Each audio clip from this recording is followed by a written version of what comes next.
여러분 그리스 신화 중에 여러 가지 신화들을 아시고 계시죠? 그리스 신화. 보통 이제 그리스 로마 신화를 많이 이야기하는데 그리스 신화 중에 우리가 아는 내용 중에 하나가 판도라의 상자에 대한 이야기일 것입니다. 판도라의 상자. 판도라에 대한 상자에 대한 그리스 신화 다 아시죠? 한 번쯤 다 읽어보셨을까요? 원래 인간에게 불을 훔쳐긴 프로메테우스에게 그 제우스, 신중의 신인 제우스는 벌을 내리고 또한 그 프로메테우스가 불을 내리기에 그 인간에게 벌을 내리기 위해서 불을 주었기에 인간에게 벌을 내리기 위해서 제우스는 인간의 아름다움, 당시까지만 해도 모든 인간은 남자들이었거든요. 그런데 아름다운 여인을 만들어서 인간을 키우고 그 여인의 이름은 곧 판도라입니다.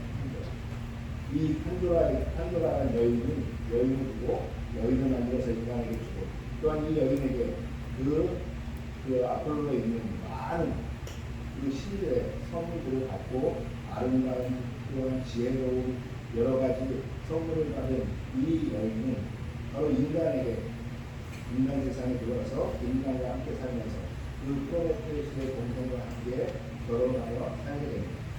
그런데 이것이 왜 범이냐라고 이야기할 수 있겠지만 바로 이때 제우스가 다시 한번 판도라에게 한 상자를 줍니다. 그리고 말하기를 뭐라고 말하죠? 절대로 열어보면 안 돼. 절대 열어보지 마. 절대 열어보면 안 된다. 열어보면 큰일 나. 라고 이야기합니다. 여러분, 절대로 열어보면 안 돼. 라고 얘기를 들었을 때 여러분은 어떤 마음이 듭니까? 절대로 열어보지 말라는 말을 또 그렇죠? 또 이렇게 들리지 않나요? 꼭 열어봐야 돼. 이렇게 들리지 않나요? 절대 열어보지 그냥 자 이거 있는데 이거 잘 가지고 있어라고 아무 무심코 아무 감정 없이 든 사람은 그냥 이거 왜 나한테 주지? 그리고 흘려보낼 수 있는데 거기다 한마디 해요. 그런데 이거 절대 열어오지 마. 절대 여기 안에 보면 안 돼. 이러면 사람에게 무엇이 생겨요? 호기심이 생겨요. 이 호기심. 이 호기심이라는 거를 바로 제우스가 준 것입니다.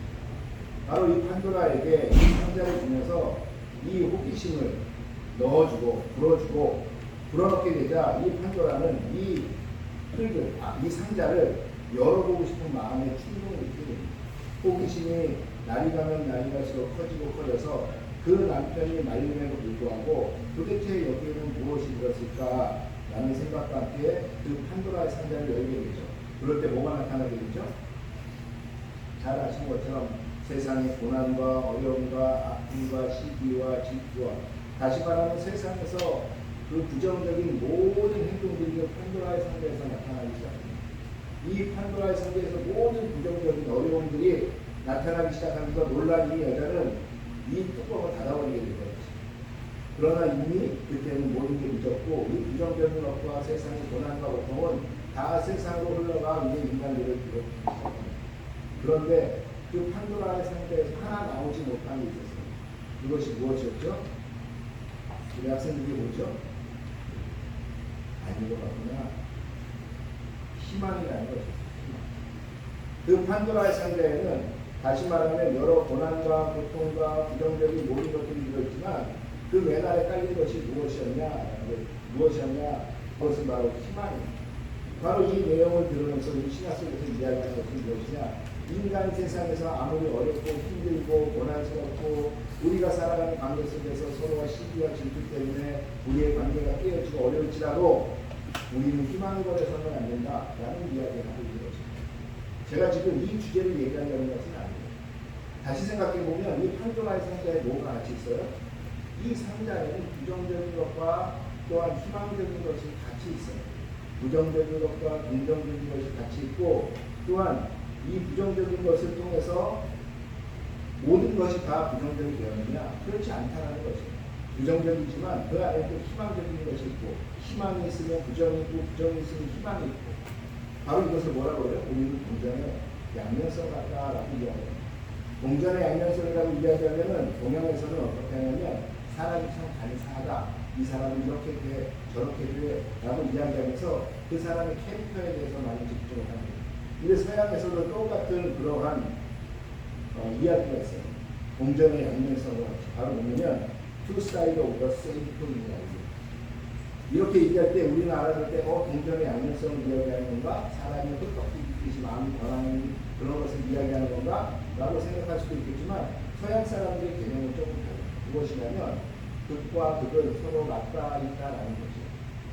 아주 극에 치우쳐 있는 것과 아주 극에 치우쳐 있는 것은 서로 멀리 떨어져 있는 것이 아니라 이 극과 극은 서로 맞닿아 있다는 거죠.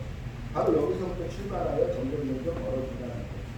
다시 말하면 동전의 양면성은 굉장히 다른 것 같지만 그 다른 것은 곧 하나라는 것을 이야기합니다. 이러한 것이 우리 삶에 보면 너무나 많아요. 여러분, 닭이 먼저입니까? 달걀이 먼저입니까? 콜럼버스가 수수께끼 어느 게 먼저죠? 여러분은 뭐가 먼저라고 생각하십니까? 닭이 먼저라고 생각하세요? 아니면은 알이 먼저라고 생각하세요? 어떤 사람은 이야기합니다. 아니 알 없이 어떻게 닭이 태어납니까? 라고 얘기합니다. 아니 닭이 없이 엄마 닭이 없이 어떻게 알을 낳을 수가 있겠어? 서로 계속적으로 이야기합니다. 태초에 있었던 건 무엇이었을까요? 닭이었을까요? 알이었을까요? 하나님은 알을 먼저 창조하셨을까요? 닭을 먼저 창조하셨을까요? 그러나 중요한 건 닭과 알이 중요한 것은 아니에요. 이 모든 것이 그 안에서 그 양면성을 가지고 있다는 거죠. 선교를 하게 되면 선교사들이 가장 많이 하는 이야기가 이것입니다. 무엇이냐면 선교의 목적은 무엇입니까? 라고 이야기하면 선교는 복음 전파입니다. 라고 이야기하는 사람도 있고 선교는 사회정의를 실현하는 것입니다. 라고 이야기하는 선교사들이 있어요. 대표적으로 저희 침례교나 아니면 이 다가올 땅에 많은 합동 선교사들 소위 말해서 오수 중에 극보수에 있다라는 교단들은 무엇이라고 이야기하냐면 선교는 복음 전파이다라고 이야기합니다. 그렇기 때문에 오직 복음 전파만이 선교라고 이야기합니다. 그렇기 때문에 병원 사역을 하든지 누구를 도와주든지 하는 것을 원래 선교라고 이야기하지 않아요. 그것은 그냥 사회 정의를 실현하는 그냥 부국의 사업이라고 이야기합니다. 그런데 우리가 잘 아는 여기에 계신 통합선교사님이라든지 감리교 선교사님이라든지 이런 분들은 무엇을 중시하냐면 선교는 바로 사회정의다라는 것입니다. 무엇이냐면 사회정의를 이룸으로 인해서 하나님 나라가 실현되게 하고 그 하나님 나라가 실현된 것이 곧 복음 전파이고 그것이 곧 선교다라고 이야기한다는 것입니다. 여러분 무엇이 맞을까요? 제가 박사학위 논문을 쓸 때 저는 그런 이야기를 가운데 넣습니다. 무엇이냐면 선교에서 지금도 신학적으로 논란이 됩니다. 복음 전파가 먼저냐, 사회정의가 먼저냐, 사람을 먼저 빵이 먼저냐, 아니면 복음이 먼저냐, 돈이 먼저냐, 복음이 먼저냐, 계속적으로 신학적으로 우리가 선교사끼리는 논쟁이 되고 있지만 재밌는 것은 선교지에 가보면 어때요? 복음 전파를 외치고 있는 합동 선교사나 침례교 선교사들도 사회정의를 외치듯이 구제 사업을 하고 있고요. 또 구제 사업을 선교라고 이야기하는 사회정의를 실현하는 그것이 선교라고 이야기하는 선교사들도 복음 전파를 위해서 그들의 최선을 다한다는 것입니다. 여러분 어떠한 한 것이 아니에요. 이 극단적으로 갈라지는 것 같지만 이 속에는 양면성을 같이 가지고 있는 것이에요. 다시 말하면 판도라의 상자에 부정적인 것과 긍정적인 것이 같이 있었듯이 모든 것이 함께 그 극단을 서로 맞닿아 있다는 것입니다. 여러분 그것이 바로 우리의 삶이고 어찌 보면 그것이 우리 복음 신앙적으로 살아가는 우리에게 늘 당면해야 하는 과제일 것입니다. 우리가 지난 시간에 무엇에 대해서 이야기했죠? 죄, 하나님, 그리고 거룩이 무엇인가에 대해서 한번 우리가 알아보았었습니다. 죄가 무엇이냐면 죄는 그냥 우리가 도둑질하고 남을 때리고 나쁜 짓을 하고 한 그것이 죄라고 성경은 이야기하지 않는다고 해요. 그것도 죄지만 근본적인 죄는 무엇이냐? 하나님과의 관계성 속에서 그 관계가 멀어지고 하나님과 단절된 관계 그 자체가 죄라고 했어요. 다시 말하면 도둑질하고 때리고 거짓말하고 사기치고 이러한 현상들이 나타나는 것은 하나님과의 관계성 큰 죄가 있기에 그 죄의 현상들로 나타나는 것이 우리가 세상에서 이야기하는 죄들이라고 이야기했습니다. 그러기에 아무리 우리가 죄를 짓지 않으면 세상에서 죄 짓지 않으면 저는 태어나서 한 번도 거짓말해 본 적이 없어요. 한 번도 강조하는 사람들은 어떤 사람들이죠? 이것도 극이잖아요. 그죠? 그 사람들은 분명히 거짓말했다는 거예요. 한 번도 한 적이 없어요. 라는 사람이 혹여 있을지 모르지만 그 사람이 거짓말을 안 했다고 하나님과 단절되어 있는 삶을 살고 있다면 그는 죄인인 것이에요. 성경에서 얘기하는 죄는 무엇이냐면 바로 하나님과의 관계성 속에서 나타나는 것이에요. 이 관계 속에서 우리 사람과 사람의 관계 속에서 나타나는 것이 죄라는 것이에요. 내가 이 사람과 저 사람, 나는 이 사람을 정말 미워하지만 만났을 때 웃고 있는 그러한 삶을 우리는 죄가 없다라고 세상에서는 이야기할 수 있겠지만 성경은 뭐라고 이야기하냐? 그 관계성 속에서 나타나는 너의 마음이 죄라고 이야기한다는 거죠. 네가 사람으로 그걸 품지 않고 그 사람에 대해서 형제가 형제를 미워하고 형제가 사람으로 그 사람을 품지 않으면 그것은 예수님께서도 뭐라고 했냐면 죄라고 말씀하셨어요. 그런 것처럼 죄는 관계 속에서 나타나는 것이죠. 하나님과의 나와의 관계가 1차적인 죄의 출발점입니다. 그 하나님과 나와의 관계의 1차적인 출발점에서 하나님은 사랑이시기에 그 죄인은 우리를 가만히 두지 못하고 그 하나님께 다시 가까이 오라고 말씀하신다. 예수를 통하여 가까이 오라고 말씀하신다. 다시 말하면 우리가 다시 죄인이 되지 않겠어는 이 하나님과의 관계성을 회복한 것이에요. 그 하나님과 죄와의 간극을 메우며 우리가 가까이 갈 수 있게 하는 그것이 뭐라고 했죠? 이것이 바로 거룩이라는 얘기예요. 거룩은 내가 어떠한 도덕적으로 이렇게 거룩하게 보이는 그러한 삶을 사는 것이 아니라 거룩은 뭐라 그랬죠? 단절하고 돌아서고 내가 더 이상 그 길로 가지 않는 것이 거룩이라고 했어요. 다시 말하면 내가 죄 속에 있었을 때 죄를 단절하는 것, 이것이 거룩이라고 했어요. 내가 하나님을 멀리하고 내가 세상으로 갔던 그 길을 가고 있었던 그 길, 그것을 단절하고 그것에 대해서 돌아서는 것이 거룩이라고 했어요. 거룩은 내가 도덕적으로 보이는 것이 아니라 하나님의 관계 속에서 하나님과 갈 수 있는 그 발판을 만들어내는 것, 이것이 거룩이라고 했어요. 왜? 하나님이 거룩하니 우리가 거룩해야만 우리는 하나님을 다시 만날 수 있고 관계할 수 있기 때문에 그렇다라고 되어 있습니다. 그 거룩의 삶을 걸어가는 것을 우리는 성화의 과정이다. 그것이 신앙생활의 과정이다. 라고 이야기한다. 그렇다면 오늘의 말씀은 무엇이냐? 바로 이 거룩한 생활을 하기 위한 첫 번째 단절 그리고 첫 번째 돌아서는 무엇이냐라는 거죠. 여러분, 그것이 바로 회개입니다. 하나님과 내가 관계가 단절되어져서 내가 아무리 세상 가운데서는 정의롭고 내가 의로운 사람으로 선한 사람으로 살기를 원하는 성경은 그 사람은 절대로 그 노력 갖고는 그가 하나님 앞에 다시 선한 사람으로 하나님과의 관계를 회복할 수 없다라고 선언했다고 합니다. 오직 예수 그리스도, 왜 예수 그리스도를 보내셨죠? 인간을 창조하셨던 그 마음 그대로 그 인간과 사랑의 관계를 다시 회복하기 위해서 하나님이 만드신 길이 무엇이냐? 바로 예수 그리스도. 그 예수 그리스도를 통하여 다시 하나님께 올 수 있는 다리를 놓으셨어요. 그 예수 그리스도를 통하여 다시 하나님과 관계할 수 있는 다리를 하나님이 놓으셨어요. 그러면 그 다리로 다시 돌아서는 것. 이것을 우리가 무엇이라고 부르느냐? 이것이 회개인 것입니다. 회개, 바로 메타노니아. 예전에 한번 말씀드렸지만 이 메타노니아라는 이 회개라는 이 헬라어 속에 담긴 이 뜻은 무엇이냐? 이것은 그냥 내가 무엇에 대해서 죄에 대해서 잘못했습니다, 자백하고 후회하는 그러한 것이 아니에요. 이 메타노니아는 그 뜻의 중심에 있는 의미는 무엇이냐? 바로 내가 멈추고 돌아서는 것입니다. 내가 하던 것을 멈추고 돌아서는 것. 내가 가던 길을 멈추고 돌아서는 것. 이것이 메타노니아. 다시 말하면 회개는 무엇이냐? 내가 가고 있었던 길을 멈추는 것이에요. 어떤 길? 내 의지대로, 내 뜻대로, 내가 좋아 보이는 대로, 내 소견에 옳은 대로 가던 그 길을 멈추는 것이에요. 그리고 그 길을 멈춰서 다시 한번 생각하고 어떠한 길을 찾는 것이냐? 하나님께서 말씀하신 길, 그 예수 그리스도로 멈춰서 돌아서는 이 행위가 회개라는 거죠. 우리는 회개 그러면 어떻게 생각하냐면 회개는 하나님 제가 어디 이것도 잘못했어요. 저것도 잘못했어요. 내가 갑돌이를 미워했어요. 내가 갑순이를 어렵게 했어요. 이러한 것을 자백하고 자복하는 것을 회개냐? 예, 그게 회개입니다. 근데 그것은 회개하는 방식 중에 하나인 것이고 진정한 회개는 뭐냐면 내 위치를 깨닫는 것이에요. 내 위치가 뭐였죠?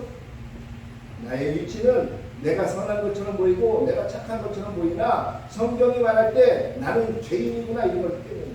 왜? 하나님과의 관계가 단절되어 있었네. 하나님과의 관계가 제대로 되어 있지 않았었네. 라는 것을 깨닫는 게 회개라는 것이에요. 목사님, 저는 법적으로 아무 문제가 없어요. 제가 빨아먹고 춤추고 다닌다고 제가 법적으로 잘못된 거 있나요? 법적으로는 죄인이 아닐 수 있어요. 그러나 성경에서는 뭐라고 이야기하냐? 하나님이 옷 입고 다녀! 라고 이야기하는데 빨리 벗었으면 그것은 죄인이에요. 다시 말하면 하나님의 관계성 속에서 하나님께서 말씀하시는 그 길대로 가지 않은 이것이 죄라는 거죠. 그랬을 때 무엇이냐? 회개는 그것을 깨닫는 것이야. 아, 남들한테 피해가 가지 않았어도 남들이 뭐라 그러든 간에 내가 이게 법적으로 아무런 문제가 없었어도 하나님과의 관계성 속에서 하나님은 이걸 싫어하시는구나. 이것을 빨리 깨닫는 것이에요. 이것이 회개라는 것이죠. 그러니까 회개는 하나님을 깨닫는 자만이 할 수 있는 것이에요. 하나님을 알지 못하는 자, 하나님을 깨닫지 못하는 자, 하나님을 만나지 못한 자 절대 회개할 수 없어요. 그냥 내가 무언가 하나님 앞에 기도하기 위해서 내가 원하는 것을 이루기 위해서 하나님 앞에 나가면 하나님 나 이거 잘못했고 이거 잘못했고 이거 잘못했으니까 하나님 용서해 주시고 나 이거 들어주세요. 이거 회개 아니에요. 내가 왜 그게 잘못됐는지 말씀에 비춰서 하나님을 알고 그 하나님의 속성에서 내가 벗어났구나 이것을 깨닫는 게 회개예요.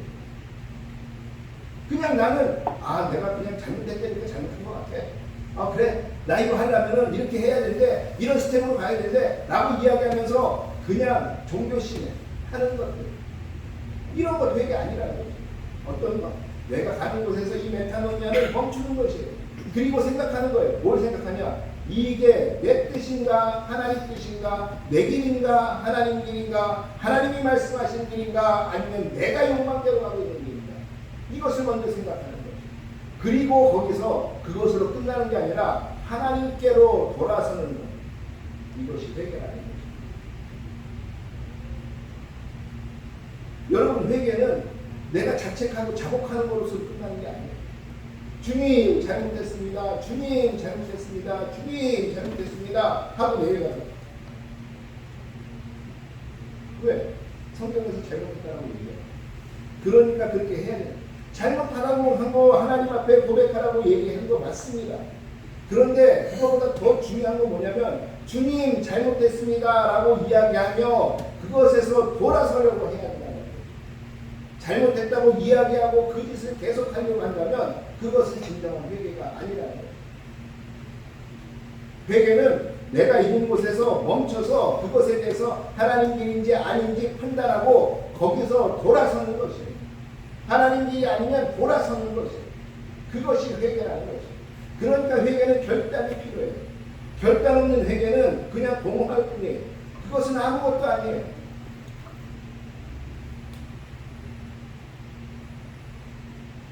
이 회개는 무엇이냐? 그렇기 때문에 죄에 대해서 전인격적으로 반응하는 거죠. 여러분 전인격적으로 전인적으로 반응한다. 이게 무슨 뜻이죠?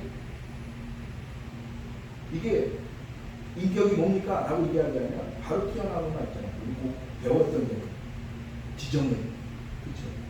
지적으로, 정적으로, 의지적으로 다시 말하면 우리가 정적으로, 감정적으로도 하나님 앞에서 죄인인 걸 깨닫고 그 다음에 지적으로 내가 아는 지식적으로도 깨닫고 그 다음에 의지적으로 돌아서려고 하는 이 전인격적으로 죄에 대해서 전인격적으로 반응하는 것이 바로 이것이 회개라는 것입니다. 여러분들은 이 회개에 대해서 어떻게 생각하시고 이 회개에 대해서 여러분 돌아서고 계십니까? 또 이렇게 얘기 많이 합니다. 회개는 구원받을 때 한 번 하는 것이고 그 다음에는 그 죄를 자복하는 것으로 보는 예, 맞습니다. 우리가 회개하고 그 죄를 자복하면 하나님께서 말씀하시기를 너희가 그 죄를 내 앞에서 자복하기만 한다면 나는 믿고 의로운 하나님이니 내가 너희의 그 죄를 기억지 않고 눈과 같이 희게 하겠다라고 이야기합니다. 그런데 여기에 선행되어야 되는 게 있어요. 무엇이냐? 내가 돌아선다라는 전제로 돌아선다. 주님 저 이거 잘못됐습니다. 잘못했어요 하면서도 그 길로 계속 가고 있으면 그것은 아니라는 거죠. 멈추셔야 돼요. 그리고 돌아서요. 그러나 하나님은 믿고 의로우시대. 아세요. 우리가 그것에 멈춰서 돌아서서 다시 돌아올 수 있는 힘이 없습니다. 그렇기 때문에 하나님께서는 성령으로 우리를 도우시는 거예요. 바로 성령을 받기 위해서 우리는 어떻게 해야 돼? 우리는 성령 받는 것을 무엇이라고 얘기합니다. 우리가 어느 날 예수를 나의 구주로 영접하고 그분을 입으로 시인하고 내가 나의 죄를 고백하고 회개하면 주님께서 성령을 나에게 주십니다. 그렇잖아요. 바로 내가 죄를 회개했다는 것은 내가 거기서 멈췄고 내가 돌아서려는 의지를 가지고 돌아섰을 때 성령이 나와 함께 하나님께로부터 하나님의 길을 갈 수 있도록 도와주기 위해서 오시는 거예요. 회개가 뭐라고요? 바로 회개는 멈춰서서 생각하고 돌아서는 것입니다. 돌아서는 것까지 돼야 회개가 되는 거죠. 그렇기 때문에 오늘도 안 됐으면 또 회개하고 멈춰서서 돌아서는 거죠.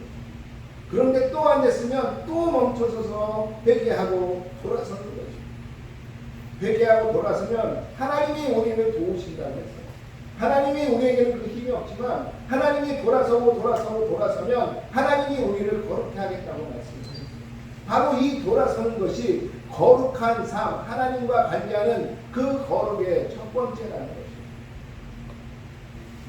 여러분, 그럼 이 돌아서면서 우리가 해야 할 것은 무엇입니까? 이 멈추게 되는 이유는 무엇인가? 돌아서게 되는 이유는 무엇인가? 그것은 바로 믿음 때문에 그렇습니다. 예수가 하나님께서 예수를 보내셨구나.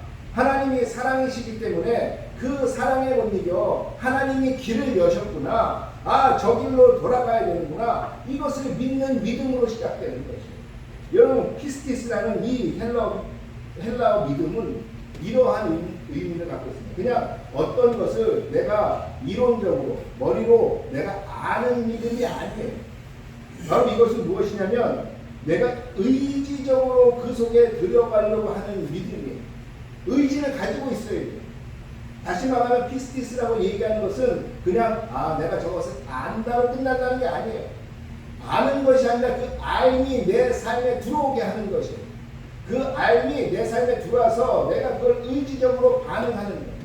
이것이 믿음이에요. 여러분, 예수님을 믿으십니까? 왜 아무리 대답을 못해요? 여러분, 예수님을 믿으십니까? 네. 너희들은 안 믿니? 여러분, 예수님을 믿으십니까? 뭘 믿으십니까? 예수님 뭘 믿으십니까? 그분이 2000년 전에 이 땅에 오셨다는 걸 믿는 것입니까? 아니면 팔레스타인에 예수라는 33세까지 살던 청년이 있었는 것, 그 청년이 있었다는 것을 믿으시는 겁니까? 무엇을 믿으십니까? 여러 번 말씀드리지만 이 믿음의 핵심, 믿음의 목적이 무엇? 예수는 그리스도. 이것을 믿는 것이에요. 다시 말하면 예수는 메시아다. 이것을 믿는 것이에요. 그 청년이 우리를 구원할 구원자다라는 것을 믿는 것이에요. 유대인들은 이것을 믿지 않잖아요. 그들은 하나님도 믿고 성경도 믿고 말씀도 믿고 역사도 믿고 모든 것을 믿어요. 그런데 뭐만 안 믿어요? 예수는 그리스도는 아니야. 이걸 믿어요. 예수는 그리스도가 아니고 예수는 그냥 죄져서 십자가에 죽은 그 청년, 이것으로 믿는 거예요. 여기서 유대교와 우리는 갈리는 것이에요. 우리는 뭘 믿어요? 예수가 그리스도라는 것을 믿는 것이에요. 그리스도, 무슨 뜻이라 그랬죠? 그리스도 구원자예요. 기름 부음을 받은 자예요. 하나님의 기름 부음을 받아서 우리를 이끌고 우리를 인도하고 우리를 인도할 수 있는 그 왕같은 사람. 다시 말하면 예수가 나의 주인이다라는 것을 믿는 것이에요. 나는 지금까지 내가 주인인 줄 알았어요. 그런데 내가 주인이 아니고 예수가 나의 주인이십니다라는 것을 믿는 것이에요. 이 믿음, 다시 말하면 이 믿음은 무엇이냐면 예수에 대한 전인격적인 우리의 반응이에요. 의지적으로, 감정적으로, 그리고 논리적으로 우리의 모든 전인격적으로, 전인적으로 반응하고 예수님에 대해서 반응하는 것, 이것이 믿음이라는 것입니다. 이 예수님이 믿어질 때 우리는 무엇이 되겠어요? 믿어지고 예수님이 나의 주인으로 모시고 이분이 나의 주인이구나라는 걸 깨닫게 될 때 우리는 멈출 수 있는 것입니다. 그리고 그때 돌아설 수 있는 것이에요. 그러니까 회개와 믿음은 순차적인 것이 아니에요. 회개와 믿음은 동시에 이루어지는 것이에요. 회개함과 동시에 믿음이 생기고 믿음과 동시에 회개하게 되어 있는 것이에요. 다시 말하면 동전의 양면성처럼 극과 극처럼 보이지만 회개와 믿음은, 회개는 죄인이 하는 것이고 믿음은 의인이 하는, 아니요. 회개와 믿음은 동시에 동전의 양면성처럼 이루어진다는 것이에요. 여러분, 구원은 그래서 당임하게 되는 것이에요. 오늘 보니까 10장 9절에 뭐라고 이야기하는지 함께 보십시오. 로마서 10장 10장 9절 10절을 우리 함께 다시 한번 천천히 읽어보겠습니다. 시작. 내가 만일 내 이름으로 예수를 주로 시인한다. 또 하나님께서 그를 죽은 자 가운데서 살리신 것을 내 마음에 믿으면 구원을 하고 사람이 마음으로 믿어 의에 이르고 믿음으로 시인하여 구원에 이르는 아주 유명한 말씀입니다. 구원에 대해 그리고 믿음에 대해서 아주 확실하고 명료하게 뭐라고요? 우리의 입으로 예수를 뭘로 시인해요? 그리스도로 시인하는 것이에요. 여러분, 내가 속으로는 말할 수 있어요.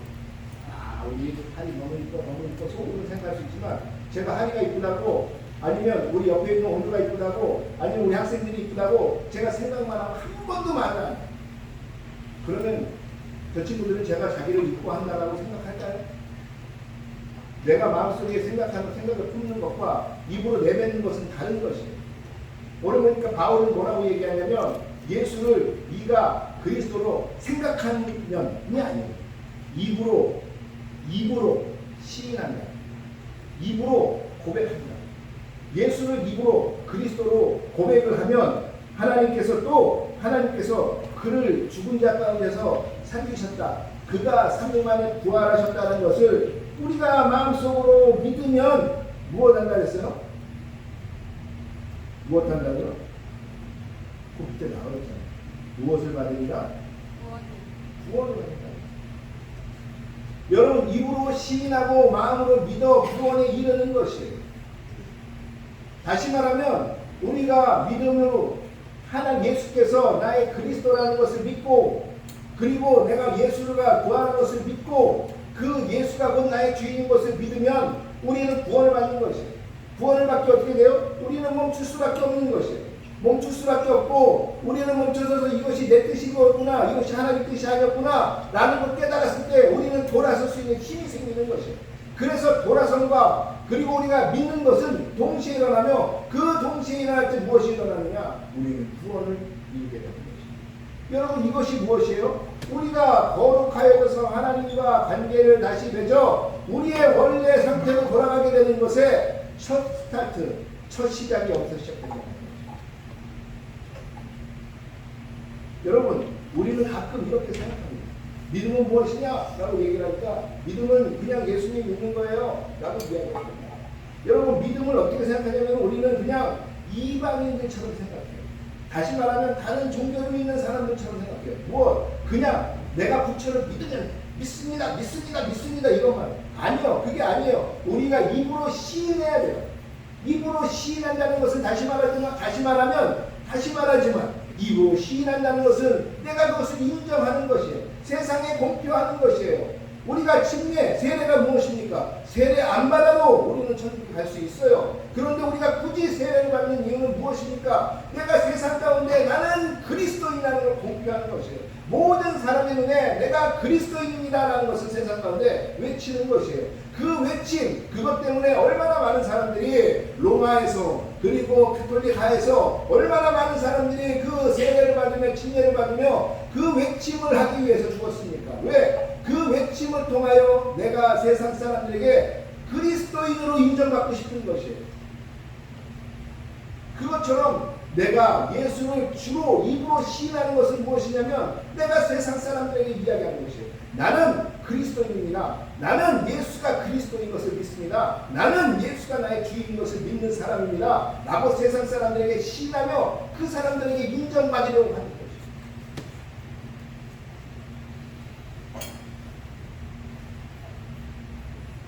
그것이 믿음인데 이방인들처럼 하면 그냥 무조건 이 종교를 믿으면 다니면 그것은 믿음이 아니에요. 또 한 가지의 믿음은 뭐냐면 사탄의 믿음이에요. 여러분 사탄이 예수님을 알았으니까 몰랐어요. 사탄이 예수님을 알았어요, 몰랐어요.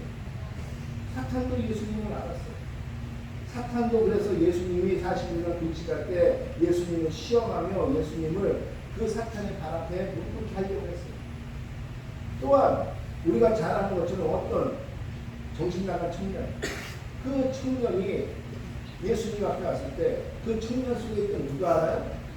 그 귀신들, 그 사탄들이 예수님을 알고 그 사탄들이 얘기하잖아요. 하나님의 존재한 하나님의 아들이 어찌하여 여기에 나타나서 우리를 괴롭게 하나이까. 세상 사람들이 누구도 모를 때도 사탄도 알고 있었어요. 그러나 그 사탄이 안다고 사탄이 구원받습니까? 사탄이 구원받지 않아요. 그냥 알므로 끝나는 거예요. 알고. 또 잘못된 믿음이 뭐가 있는지 아세요? 부활 이전의 제자들과 같은 마음. 내가 예수님을 따라다니면, 내가 예수님을 믿으면, 내가 복 받고, 내가 부자 되고, 내가 권력 갖고, 내가 이 목적을 위해서 예수님을 믿는다.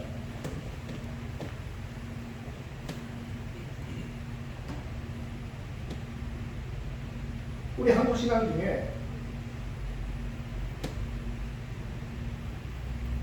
그리스도교, 다시 말하면 기독교에서 신앙 중에 이 믿음이 굉장히 강하게 7, 80년대에 이게 들어왔을 때 우리는 폭발적으로 기독교가 부흥하는 것을 들어왔어요. 모두가 부자가 되고 싶었어요. 모두가 권력자가 되고 싶었어요. 그 권력자와 부자가 되는 방법이 무엇이었냐? 교회 다니면 된다는 거죠. 그런데 저는 왜 아직도 잘하나요? 여기 있는 분들 중에 권력 가진 분들이 있으면 좋겠어요. 여기 있는 분들 중에 소위 말하는 재벌은 아니더라도 뭐 중재벌 정도 계시는 분이 있습니다. 사람의 욕망을 얻는 거예요. 욕망을. 부자가 되고 싶은 욕망, 누군가의 위에 서고 싶은 욕망, 그것을 얻는 거예요. 이게 무슨 욕망이냐? 무슨 믿음이냐? 바로 부활 이전에 예수님과 함께 다녔던 제자들의 욕망. 비록 내가 지금 어려워, 비록 내가 지금 힘들어도, 비록 내가 지금 먹을 것이 없어도 이 예수님께서 이스라엘의 왕이 되는 순간 나는 한 자리 하겠지, 나는 부자가 되겠지. 예수님이 예루살렘에 입성하는 순간 나는 부자가 되겠지. 예수님 예루살렘에 입성하셔서 예수님이 하신 일은 뭐죠? 죄인으로 죽는 거예요. 이 믿음들이 아니라 바로 무슨 믿음? 예수가 그리스도다. 이 길을 따를 때 내가 원래 하나님 앞에 거룩한 길을 갈 수 있구나 라는 것을 깨닫고 그것을 통해서 우리가 하나님 앞에 관계를 회복하여 그 하나님의 말씀하시는 관계 속에 복을 이루는 그러한 사람으로 믿음으로 나아가는 이것이 믿음입니다. 여러분은 어떠한 믿음을 소유하기 원하십니까? 그래서 신학적으로는 이 회개와 믿음을 동점의 양면성과 같은 그러한 것을 가지고 있다라고 얘기합니다. 회개가 없는 믿음은 공허한 것. 우리는 믿는다고 이야기하지만 회개하지는 않아요. 나의 잘못을 고백하지는 않아요. 그리고 돌아서지 않아요. 나는 예수를 믿지만 내가 가고 싶은 곳에 계속 가요. 그것은 공허할 뿐이에요. 왜 공허합니까? 진정으로 하나님께서 말씀하시는 그리스도인의 길을 갈 수도 없어요. 그 예수를 믿지만 진정으로 해야 될 것, 가치가 무엇인지 알지만 그 가치를 따라가지 않는 사람. 아무리 교회에서 봉사한들, 아무리 교회에서 열심히 예배하고 처리하고 기도한들 회개하지 않는 사람은 하나님 앞에 갈 수 없습니다. 돌아서지 않는 사람은, 그래서 하나님을 믿고 의지하지 않는 사람은 회개 없이는 믿음도 따르지 않아요. 또한 믿음이 없는 회개는 그냥 절망의 길입니다. 예수가 나를 구원한다는 믿음, 그 길을 통해서 내가 복을 받을 수 있다는 믿음, 예수를 통해서 내가 하나님과의 나아가며 하나님과 관계를 다시 하여 아담과 같은 그러한 관계를 만들 수 있다는 믿음, 이 믿음이 없이 내가 절망하는 회개는, 내가 그냥 죄인이라고 고백하는 회개는 인간은 이제 아무것도 할 수 없구나 라고 실존주의자들이 이야기했던 그 절망에 빠질 뿐이라고 했어요. 인간이 무엇인지 깨달았어요. 인간에게는 아무런 의지도 없고 의도 없고 성도 없고 아무것도 없다는 것을 생각하면 할수록 알게 되었어요. 인간은 참 악하구나. 세계 1, 2차 대전을 보면서 인간이 어디까지 악해지고 잔인해질 수 있는지를 사람들은 보았어요. 인간은 희망적이지 않구나. 인간은 그냥 내버려두면 계속적으로 자신의 욕망 때문에 서로를 파괴하고 죽이는구나. 그러면서 깨닫게 되는 것은 절망이에요. 인간에게. 앞으로 더 이상 나갈 수 없는 절망. 여러분, 회개는 그런 거지. 내가 인간으로서 더 이상 죄인으로 아무것도 할 수 없다는 걸 깨닫는 순간 그냥 절망에 빠져요. 거기에 믿음이 없어요. 예수에 대한 믿음이 없어요. 예수라는 희망이 없어요. 그냥 그러면 나의 삶은 쫓겨나거나 아니면 이체처럼 절망 가운데 살아가요. 그래서 회개와 믿음은 서로 보완하며 서로를 돋아주며 그러한 양극단이 아니라 서로 동전의 양면 같은 그러한 성질을 갖는다라는 거죠. 여러분, 돌아서셨습니까? 그리고 여러분, 예수가 그리스도인 것을 날마다 믿으며 고백하며 사십니까? 여러분, 사도행전 5장을 보면 뭐라 그러죠? 그들이 날마다 집에 있든 성전에 있든 길에 있든 밖에 있든 어디에 있든 그들이 뭐 했다고 했어요? 그들은 날마다 예수를 그리스도라 세상 사람들에게 전하며 또한 공부하며 배우며 기도하며 살아가요. 날마다 살아가는 데 있어 예수가 나의 그리스도다, 예수가 나의 주인이다 라는 것을 그들은 순간순간마다 잊지 않고 그 믿음대로 살아요. 내가 열심히 일을 하면서 내가 열심히 일하는 나의 사람들과 있으면서도 그 가운데서 예수가 나의 그리스도로서 내가 멈춰서 돌아서 예수와 함께 가야 될 길은 어딘가 날마다 고민하며 순간적으로 고민하며 날마다 그렇게 살아가는 사람, 그 사람들이 사도행전 예루살렘을 뛰었어요. 제가 말하는 것은 또한 제가 소망하는 것은 우리 디사이플의 공동체가 바로 그러한 삶이에요. 멈춰서서 돌아서려고 하고 그리고 날마다 나의 삶 가운데서 순간순간마다 판단해야 되고 순간순간마다 내가 어디로 갈지 결정해야 할 때 예수가 나의 그리스도로서 내가 가야 될 하나님의 길이 어딘지를 찾아야 돼요. 그것을 찾기 위해서 날마다 목표이죠. 그러다가 1년이 지나면 조금 더 인격적으로 하나님과 만날 수 있는 사람이 되지 않을까요? 그렇게 살다 보면 내가 입으로 주를 시인했던 거죠. 주변의 사람들이 나를 그래 너 그래도 그리스도인 같아 라고 이야기하지 않을까요? 너가 그리스도인인 것은 너 주일날 성경 제끼고 교회 갈 때만 알 수 있을 것 같아 라고 내 주변의 사람들이 이야기합니다. 우리는 다시 한번 이 거울의 첫걸음이 회개, 믿음에 대해서 할 것입니다. 성도 여러분, 회개와 믿음, 날마다 우리의 삶 속에서 계속적으로 일어나는 저와 여러분의 삶을 주의 이름으로 축원하겠습니다. 그래서 그것을 통해서 우리가 하나님 앞에서 날마다 하나님과의 관계를 다시 이루어나는 우리가 죄인이 아닌 의인의 삶을 살아가는 저와 여러분에게 주의 이름으로 축원하겠습니다. 그것을 통하여 세상 사람들이 무엇이 진정한 복인지를 보게 만드는 그러한 하나님의 사명대로 살아가는 저와 여러분에게 주의 이름으로 축원하겠습니다. 오늘 마지막 10장 15절을 우리 함께 읽으면서 설교를 마치겠습니다. 14절 15절 함께 읽겠습니다. 시작. 그런즉 그들이 믿지 아니하는 일을 어찌 보리요 듣지도 못한 일을 어찌 믿으리요 전파하는 자가 없이 어찌 그 보내심을 받지 아니하면 어찌 전파하니 기록된가 아름답도다 좋은 소식을 전하는 자들의 말이요 여러분 이번 한 주간도 주님으로부터 우리 아버지 하나님으로부터 아름답도다 좋은 소식을 전하는 너희들의 발려라는 칭찬을 해주시는 삶이 되시기를 주의 이름으로 축원하겠습니다. 축원하겠습니다. 우리 이 시간에 함께 해주시겠습니다.